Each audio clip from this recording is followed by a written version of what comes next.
Naam, mpenzi mtazamaji, karibu tena katika vipindi vyetu vya kisiasa. Jina langu naitwa Rogers Gichana, mkipenda niite Kakasungura. Na leo hii ninaye mgeni maarufu, ni mwanasiasa, kijana mmoja kutoka kaunti ya Kisii ambaye alitaka kuwania urais kupitia chama cha UDA, na walipoenda mchujo akachujwa. Leo hii tupo naye hapa na tunataka kujua yeye anatoka wapi, anaitwa nani, na ilikuwaje hadi akafika mahali ambapo amefika. Yuko pamoja nasi hapa. Karibu sana katika studio zetu. Asante sana Bwana Rogers. Na unaitwa nani tafadhali kwa watazamaji wetu? Asante sana kwa nafasi hii. Mimi naitwa Orina Jephnei Nyakwama. Mimi ni mzaliwa wa kaunti ya Kisii. Yes. Natoka eneo bunge la Bumachoge Chache, wadi ya Bochi Tendere. Kituo changu cha kupiga kura ni kituo cha Public Works Yard Ogembo. Asante sana. Kwa sababu ya msikilizaji na mtazamaji, huenda tunaweza kuchanganya ndimi, tutumie Kiswahili na Kiingereza mahali panawezekana. Na Jephnei Orina ni nani haswa? Asante, utaniruhusu nitumie lugha ya Kimombo. Unaruhusiwa tafadhali. Orina Jephnei Nyakwama is a citizen of this country. Yes. A patriotic citizen, a UDA member.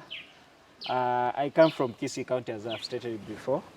I'm just an ordinary citizen. Yes. And what you're talking about, the hustlers, is just a party for ordinary citizens, but like myself. We're trying to make it in this country. We're trying to change the destiny of this country and do great things for our people and change the destination of our country. Yes. Before you thought of aspiring for presidency, Jephnei does what for a living? For a living, yes, mimi ni hustler. Unajua hii chama yetu ni ya mahasla. Yes.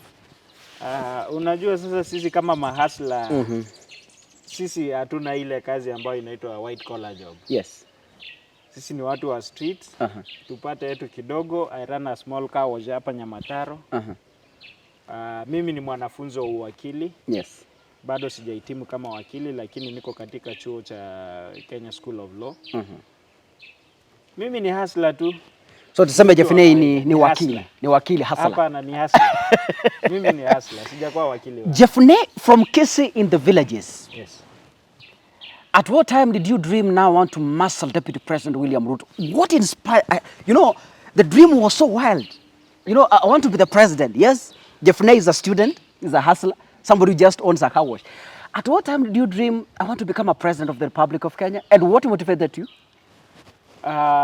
Then one thing that really motivated me as a person, yes, as a young person in this country, is I have grown in this country that as youths we are very disadvantaged in this generation.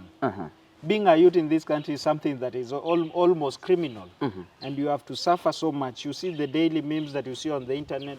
Watu wanasema, vijana wanasema amka tuteseke, kesho tutateseka tu. We're in a young and depressed generation.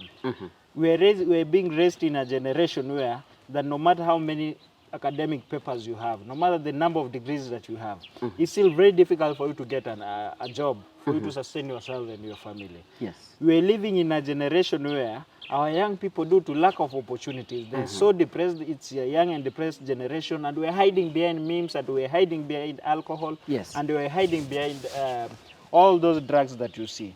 And so I thought this is an opportunity that we have to say that we have to push this conversation to the whole country. If you ask Uhuru Kenyatta, he doesn't know that such things go on. They assume that everything is fine because they see us online, is smiling, posting happy pictures.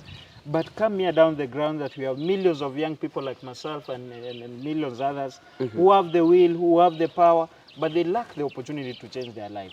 So I thought this is an opportunity for me to go out there and go to the national platform and say to the nation and the world what the young people of this country are going through, so that we can have that national conversation. Yes. So that we're able to change the destiny of our generation and generations that will come after us. So when I looked at the political landscape, yes, we had two, vile ambavyo mnasema farasi ni wawili. We had Azimio la Umoja on one side and we had Kenya Kwanza on the other. So when I looked at the political ideologies of these two coalitions, I realized that the party that resonates with myself, that understands my story, a party that will give me an opportunity to go out there and speak to Kenyans about what us young people are going through in this country, is UDA. Yes. It is the hustlers nation, because these are people who relate with my story. When I tell William Ruto that last night I didn't have a meal, he understands what I'm talking about. When I tell William Ruto that I don't have school fees to pay for my academics, he understands what I'm talking about, because this is something that he has gone through. And this is the only party that can give such young people like myself an opportunity to stand on a national platform and talk to Kenyans and tell them what we're going through as a country. You saw what happened to Azimio with Wanjigi. When Wanjigi went to ODM, you saw what happened. So imagine if they did that to a billionaire. Jephnei, there's something I want you to explain further. Yes. You're saying that Kenya Kwanza believes in hustlers. Yes. You are a hustler yourself. Yes. Then in my own thinking, I could have thought that between you and William Ruto, they could have considered you and give you first opportunity as the first presidential runner in that in the interviews. Yes. Then now, what really happened? You see, what we're talking about, Yes. the United Democratic Alliance Party. Yes. This is a party that really believes in equality.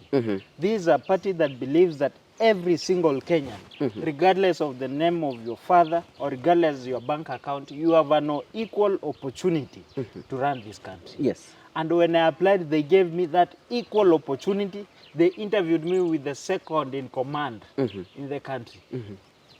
Now, what happened is that as a party that has constitution, I did not meet the constitutional requirement of the party. The party required that as a presidential candidate, I need to pay 1 million Kenyan shillings if you're above 35 years. But for me as a youth, I was supposed to pay 500,000 shillings, which I was not able to raise. You know, I'm just a hustler. But you said they waived for you early in advance. Then why didn't they tell you that you do not qualify, so that they cannot waive that? We could even contribute as young hustlers and pay the 500,000. What was difficult? We've had that conversation with the party. Yes. And they apologized about the same, and we agreed on how to move forward as a party. So they gave me the verdict late. Yes. As I had mentioned in my complaint letter to the Internal Dispute Resolution Mechanism. And we sat on a table and we agreed, we reached a solution on how to go about that. Yeah. People have been pushing us to look for you. Yes. And thank God you are here on our bench. Yes. Don't you think the apology is somehow discriminating, because they disqualified you under unclear circumstances and they came to apologize later that you did not qualify because you did not meet the 500 contribution fee? Because we were ready to contribute. If you could have told us, I'm a hustler, I want to run for presidency, then I have all the qualifications, I'm above 35 years, I have a degree, for example, for instance, then what I'm missing is 500,000. As a hustler party that believes in hustlers, then they could have given you an opportunity, or they stop waiving that, then we contribute for you to qualify. That I think, I don't know how you could explain this to listeners.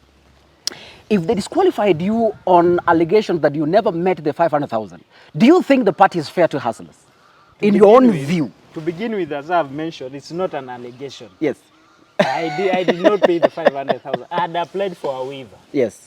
Which they gave me a verdict that if they gave me a waiver, that will not be fair to other members of the party. Okay. Because why would Orina Jephnei be given a waiver, then somebody running for an MCA post in Nyandarua County not to be given a waiver? So a waiver was your own idea, you applied for it? I applied for a waiver. Okay. They did give me a waiver. Yes. I applied for a waiver, which I was not granted.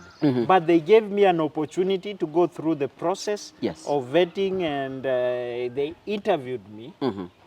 Then at the end now, I was given the verdict that I will not be able to proceed to the next level.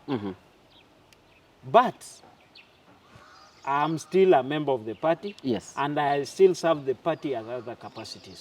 Yes. You went to court? Or I heard you went to court? I didn't go to court. You did not? What I did, you know, how such petitions and disputes are being handled, before you go to court, you need to exploit the internal dispute resolution mechanisms. Yes. And as the UDA party, we have we call it the Election and Nomination Dispute Resolution Committee. This committee, you must first exploit the internal mechanism within the party before you can go to court, which I did. I wrote a complaint letter to them, telling them that it was unfair for them to give me a verdict on the last day. Instead, they could have communicated much earlier so that I can make arrangements on how to pay for the nomination fee. Yes, but we did sit with the party, and I decided that all we want is that the hustler to form the next government so that we can change the lives of our people.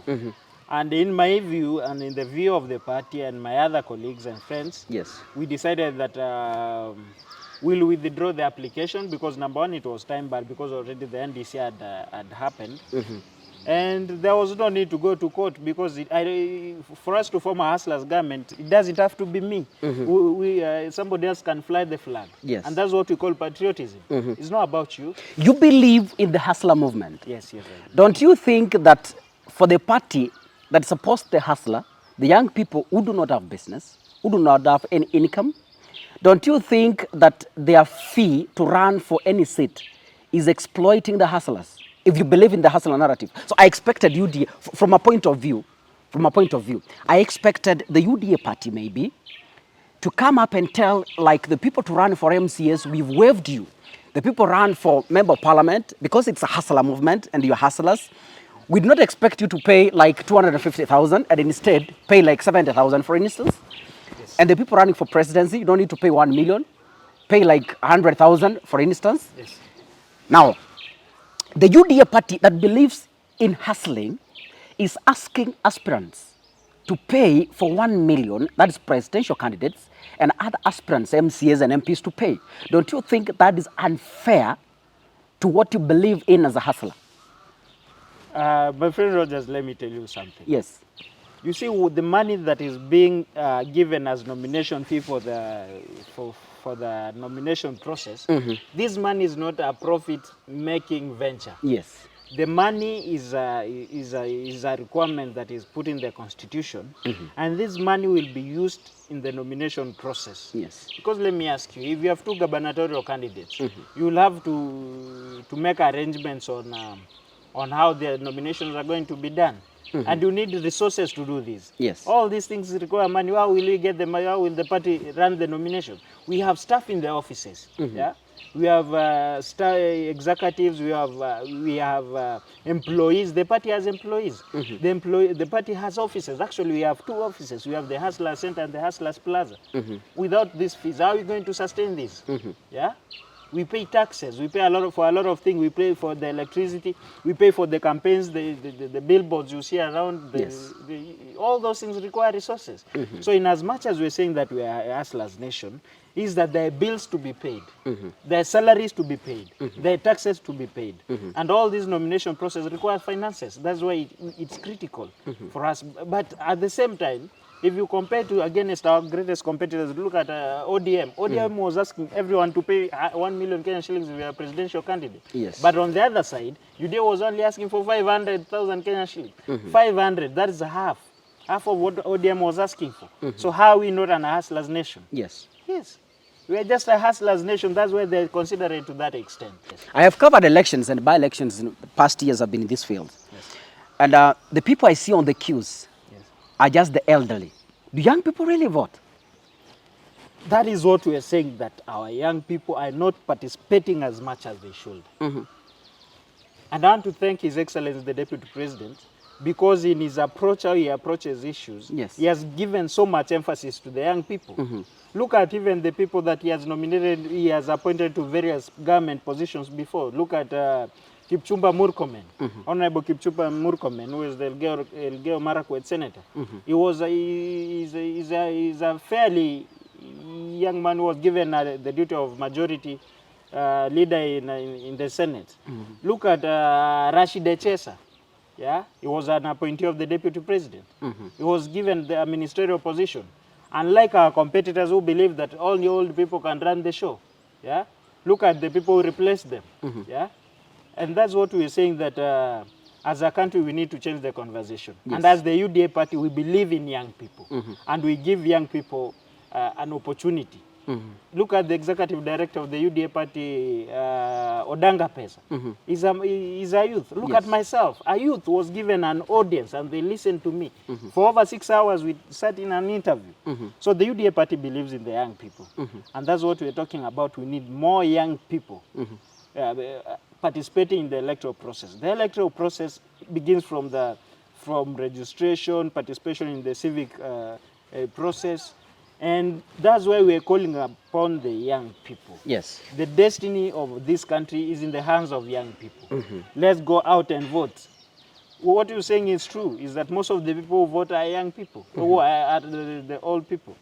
The young people, you'll find them that maybe on social media or they're out there drinking or doing some funny stuff. That's what we're telling our young people when it comes to 9th August. The future of this country is in our hands and we need to go and vote to the last youth in this country. I have seen young people say it's our time. It's our time. We want a young person. The old, please retire, go home. The people are making noise that the old should retire. They do not make a decision at the ballot. Do you think we are in the right position as a country? Because young people do not vote. But then they're making noise. It's our time. We need to make a decision. We need to have young people in the leadership. So they don't vote. What are we supposed to do as a nation? And the young people are listening to you. You see, a challenge that we have as a country. Yes. Once a friend of mine, a politician, told me that the problem with youth is that we're like grasshoppers. Yes. Now, when you are young and you are playing with grasshoppers, when you go try and catch it, it jumps and you don't know where it's landing. That's the challenge you have as young people. And I want to tell our young people, Yes. if we need to change the destiny of our country, do not be used by these old politicians because you know they have the financial muscles than most of us youths. And we need to change that narrative. The future of this country lies in the hands of the youth. And we cannot continue saying that we are future leaders of tomorrow, leaders of tomorrow. Leaders tomorrow until when? Yeah? And that's why we want to tell the young people that let's vote the right people. Let's vote for the agenda. Let's vote for development, not about the money. Because what happens is that the young people, someone older will come and will give them money and they'll change their position. Someone else comes and gives them money, they change their position. They're like grasshoppers. We keep on jumping from one side to the other. And Yes. you even never know where we're going to land the next minute. That's why I'm calling upon the young people of this country that the destiny of our nation is in our hands and we need to do something about it. Yes. Do you still support UDA or you left because they disqualified you? I am an ardent supporter of the United Democratic Alliance Party. Yes. And that's why I'm here today. As a member of the UDA party, I believe that that is the only hope we have for this country. Otherwise, even if we are not going to get a UDA government, we are going to suffer for another 5 years as a country. Yes, I'm an ardent supporter of the UDA party. And I'd said it before, even before the interviews, I'd said it, I requested the Deputy President and Tracy, the other presidential aspirant, is that if I beat you, you support me. But if I beat you, if you beat me, I'll support whoever the party will decide to support. And we went with the Deputy President. And I'm supporting the Deputy President for the position of the 5th President of the Republic of Kenya, come 9th August 2022. Do you have a mentor in politics? Yes, of course, I have people that I look up to. Yes. Yes. Could you mention them? The first one, of course, is the Deputy President. Yes. You know, the Deputy President is an amazing person. Yes. I've been privileged to meet the Deputy President. I'll tell you, the few times I've met him is one person that you as a young person, as a Kenyan, is somebody you would want to look up to. Because number one, talk about his oratory skills. He's an excellent orator. Excellent orator. I'll talk about his hard work. The other day I went to see him at his current office. I went there at around 8 a.m. in the morning, then left at about 10 a.m. when he was leaving for Gatundu. Within those 2 hours, this gentleman did about 15 meetings. Can you imagine the energy that you have, that you can attend 15 meetings within 2 hours? Yeah? And he had met almost 1,000 people over that short period of time. Yes. Yeah? He meets people in the gazebos, in their offices, and it was impressive. That energy is impressive. If we are to choose a president, we need such an energetic president, such a hard worker. And you know, the deputy president and my story, we resonate. Because when I talk about the deputy president having sold chicken, Yes. it's something I understand because I've sold chicken. When I was growing up, I used to go to Kilgoris. I buy You have chicken. sold chicken yourself? I have. For how long? For about 2 years. During the holidays, I go to Kilgoris, I buy chicken from Masai Huko, the price a bit. You'll buy a jogo for about 400 shillings. Yes. Then you come to Ogemba and I sell it for about 300, for about 700 shillings. And when he talks about, when the deputy president talks about that, we resonate, and I feel that this guy understands me. Secondly, he is a son of a nobody in the political scene that, like the dynasties, the big surnames that we've seen. Same case with me, yeah. But now he's also a teacher. He taught at some point. I'm also, my first degree I did education, history and Kiswahili. So the deputy president is someone I really look up to. He came from nothing to be the second in command, and later this year will be the 5th president of the Republic of Kenya. And that's why I believe in the hustlers nation, that regardless the name of your father, regardless where you come from, regardless the commas in your bank balance, you have an equal opportunity to lead this nation. How did you come to know the deputy president to a level that you can apply for presidency and muscle with William Ruto in the same table for interviews? See, the deputy president is a very diplomatic man. Yes. Yeah? And that one, you Kenyans need to appreciate that. Can you imagine if it was Raila Odinga? Yes. Will you get the same opportunity? I don't know. Possibly no, because Yes. you saw what happened to Wanjigi. Yeah? But the deputy president is a very democratic person. That's why we believe that he needs to be the president, so that we can change the destiny of this country, so that you don't have to be rich for you to be appointed as CS or to get a nomination to the Senate. You can be a nobody and get an equal opportunity. Yes. So the life of the deputy president is an open book. You can trace his step from where he was born, how he grew up, how he sold chicken, to primary, to secondary, to university. Jephnei, unlike our competitors, we have no history about even where they went to college. Jephnei has not been on the screens before. Yes. As a figure that is active in politics, Yes. both in Kisii at county level and at national level. Then I want to imagine and want to know, on behalf of the people watching us, when and how did you come to know the deputy president? You know, everyone knows the deputy president, of course. Yes. So it's about, what do you mean by knowing At the a deputy personal president? relationship, to a level that you will be nominated at a, you know, okay, I am Rogers. I'm a journalist. Yes. I don't know William Ruto at a personal friendly level. Now, Jephnei, I could have expected that people who know the deputy president is like the people like Osoro, seen them together, Akina Mangi, you've seen them together. But Jephnei, how was this possible?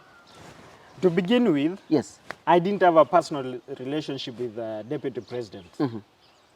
I only knew him as the deputy president of the Republic of Kenya. And a person that I look up to, watching him online, how he addresses people, how he handles his issues.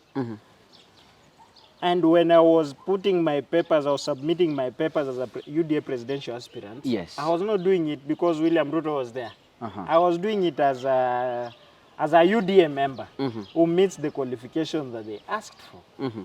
So I was not doing it because I know William Ruto. William Ruto, I only met him after. After the exercise? After the exercise. Are you serious? Yes, I actually. So you never knew? The day we went for the interview. Yes. Is the first time I met William Ruto face to face. Then after that, I of course got an appointment with him and shared with him. Yes. I want to believe there are so many people who applied to contest for presidency, maybe. Then I only saw two. No, That we is you. were just three. Three? Everybody was given an equal opportunity. There were just three. How many applied? Just three. Just three. Just three. So you knew the deputy president after the exercise? That's the time I got to even shake his hand. Jephnei, are you being true to us? I'm being honest. I'm being honest. Yes. I'm being honest. You know, the exercise was stage managed to portray UDA as a fair and a democratic party to every citizen. Are those sentiments true? Rogers, you know, as a journalist, you need to be fair. No, when you say that when you use the word stage managed, Yes. maybe you need to substantiate it. Yeah. But what I'm telling you is that Yes. I don't know the deputy president at a personal level. I only met him after the nomination process when we shook hands, and I said that I'll support you. Yes. So when you talk about stage managing, I don't know okay, if UDA was to stage manage, it would have used bigger figures. Yes. Who are in the political limelight, not people, sons of nobody like myself. What I mean is this. The UDA believes in the hustler movement. That anybody, regardless of your position in the society, you have an equal opportunity to even dynasties. You see, that's an example. Now, so you don't believe that the exercise was just stage managed maybe to portray UDA as a fair and democratic party?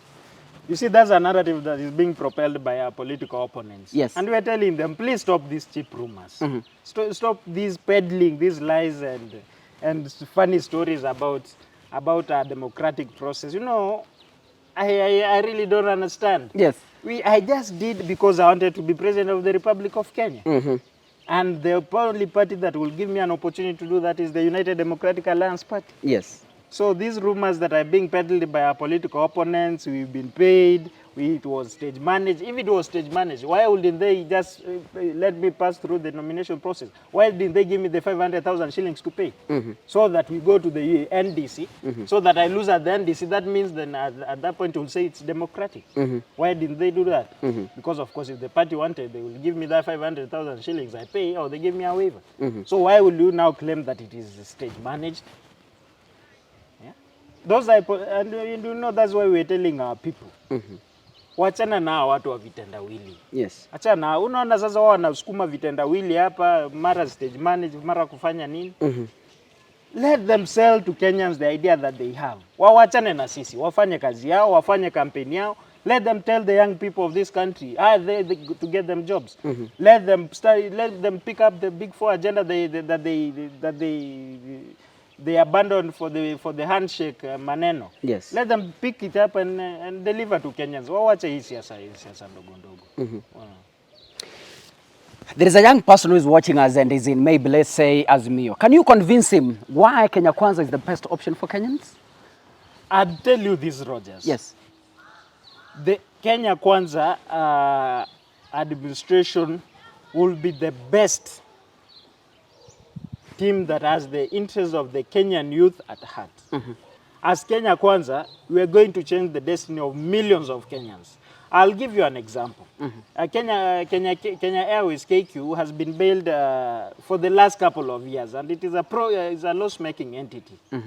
And the government of Kenya only owns one plane among the fleets. That means majority of the shares at KQ are owned by individuals. But this KQ keeps on making losses, and we keep bailing it out. Like the last bailout was 100 billion shillings. And as the UDA party, now we are saying we are going to use the bottom-up approach. Instead of bailing out a multi-billion loss-making profit entity, let's take this money to Mama Mbogas. You understand? So that these are 100 billion Kenyan shillings. If you give it to the youth groups and the women groups already existing, the Mama Mbogas here, they have groups. Have you ever asked yourself how Mama Mboga anauza mboga hapa anatengeneza shilingi 300 kwa siku? How analipa school fees ya 70,000 shillings ama? It's through the self-help groups, through the SACCOs, through the chamas that they have. Yes. So can you imagine if we took that 100 billion that we gave to KQ and we gave it to about 1,000, let's put at 1,000. We gave it to 1,000 youth and women groups. Can you imagine the impact that we could have had? And that's what we're talking about. Instead of pumping money to such, Let's pump that money to the youth groups here, down here, the border circles, to the mama mboga circles there, the self-help group for beba people. Because if that group, you give it 1 million shillings, for instance, it will change the lives of, let's say this group has about 20 women. So you will change the lives of 20 households. Because this money, these women will not possibly use it for fueling V8. Yes. This money, they'll possibly pay school fees, and we're changing the destiny of this country. That's what we're talking about, bottom up. Look at our companies. Most of the companies are going under because of heavy taxation. And as Kenya Kwanza, we're saying that the young people of this nation, we're going to do affordable but unavoidable taxes. Why will you give a tax exemption to a merger between NCBA and between CBA and NIC? Yeah? Who deserve this exemption more? Is it not a youth who runs a small SME here in Kisii? So that's what we're talking about, bottom up. More resources to the people at the ground, then that money can go up. And now, something else that, the president promised that we're going to, the deputy president promised that we're going to create jobs for our young people.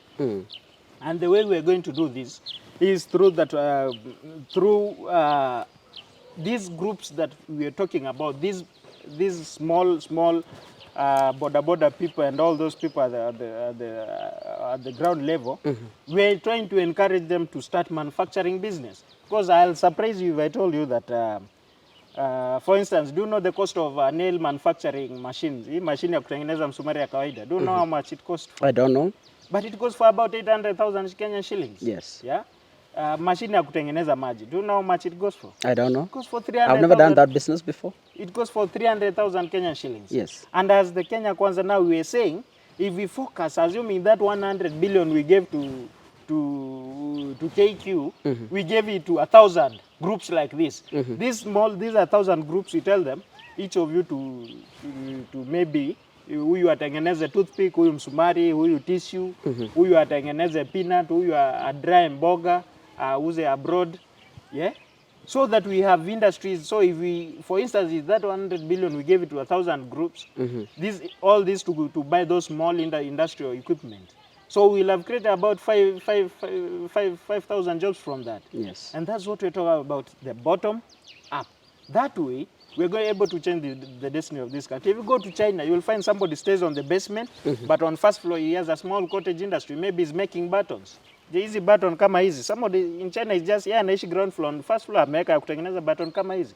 Yeah? And he's selling the same buttons they're sold here in the streets of Kisii. So why don't we do that? We encourage our people to start the small industries across the country. Then we can export that to the outside market. The mama mbogas here, najua kama saga Kisii has the best saga in this country. We have groups that are already za kupanda mboga. Kuna mama mboga ambao wako na group ya kupanda mboga. These mama mbogas, mbona tusiwapatie hiyo a machine, a dryer goes for about 800,000, between 500 and 800,000 Kenyan shillings. Mbona tusiwapatie pesa, tuwapatie hata kama ni mkopo ambao iko interest free, an interest free loan, or we give them a grant, or we just boost them from what they have saved, we top up for them, they acquire this machine so that wakaushe hii managu ama saga and they sell it to Japan. That's what we're talking about. That's why Kenya is the best for that. As we finish, yes, because of time, given an opportunity as the President of the Republic of Kenya, what is this one thing that you could change that has never been achieved since independence? In about 1 minute. Number one, as I've mentioned, I'll pull the Singapore and China story. Yes. China story 20 years ago was a nobody, but right now China is the talk of everyone. It's the new kid in the block when we talk about the world superpowers. It's because they embraced technology and they embraced the manufacturing bit. Because assuming we have those small industries that we've talked about, somebody's making, even the machine for making light bulbs is about 5 million Kenyan shillings, which we can easily muscle. Yes. So if we are able to increase those industries across the country, then we'll have more money in our pockets and we'll have more people employed. Then we deal with corruption as well, because it's a number one something that is dragging us really behind. So as I have said is that kama Kenya Kwanza tunasema kazi ni kazi, pesa mfukoni. So with that, I think we'll change the destiny of this country. And if I can give you my word, if you give William Ruto the opportunity to lead this country, is going to create those millions of jobs that we're talking about. The mama mbogas are also going to be industry owners. The border people will also own a small factory that will manufacture these at 800,000 Kenyan shilling, and they'll sell this and they'll take their children to school and will change the destiny of this country. Wow, thank you so much, Jephnei. In about 1 minute, I want to give you an opportunity to speak to the young person who is watching you. In about 1 minute. Thank you very much. I want to tell all the young men and women out there is that the table is big for all of us. Yes.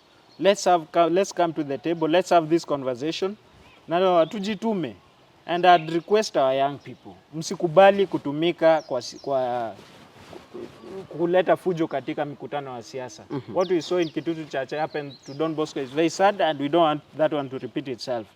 Please, msikubali kutumika na wanasiasa ambao they're greedy and they have no plans for you but for themselves and their family. So tukuje pamoja ili tarehe 9 ikifika tuweze kuparticipate katika uchaguzi wa mwaka huu na tuweze kuchagua viongozi. Na vile nimesema, if you're not on the table, you're on the menu. Ndio tunaambia vijana wenzetu kuja tukae tujadiliane. Let's have this national conversation, and I'll ask them to support His Excellency the Deputy President William Samoei Ruto because he has the best interest at heart. Wawachane na hii maneno mengine ya vitendawili, because if this guy Uhuru Kenyatta has been president for 10 years. Kitendawili has been president alikuwa nusu mkate for 5 years. And what is it that it's new that they're going to do to the young people? And even from the appointment, tunaona wana appoint watu, wanatoa mtu ambaye aliretire wana appoint yeye kazi. Mbona tusichague mtu ambaye anajali vijana kama William Ruto? Anapea vijana vijana wadogo kama mimi nafasi. Anapea vijana kama Echesa nafasi. Osoro hapa, kijana wa hapa nyumbani amepewa nafasi katika UDA na anaongea na nasikika. Kwa hivyo ile tarehe 9 mwezi wa 8 mwaka huu tuende kwa debe na tuamke asubuhi jameni, tuache hii maneno ya kukunywa pombe siku ya uchaguzi. Asante. Wow, asante sana mpenzi mtazamaji. Amekuwa ni Jephnei Orina ambaye ni mwaniaji wa kiti cha urais ambaye alienda kumenyana na naibu wa rais Daktari William Ruto katika chama cha UDA. Jina langu naitwa Rogers Gichana, mkipenda niite Kakasungura, na natumai kwamba siku moja tutakutana naye naibu wa rais Daktari William Ruto kabla ya uchaguzi, kwa sababu tuna maswali mengi ya kumuuliza katika kituo hichi chetu. Natumai kwamba umebambika, na iwapo wewe ni mwanasiasa na ungependa kuzungumza pamoja nasi, tafadhali usisite, kwa sababu nambari yetu ya simu iko hapo chini 0700169444. Zungumza pamoja nasi. Hadi wakati mwingine, na kutakia kila laheri. Asanteni sana.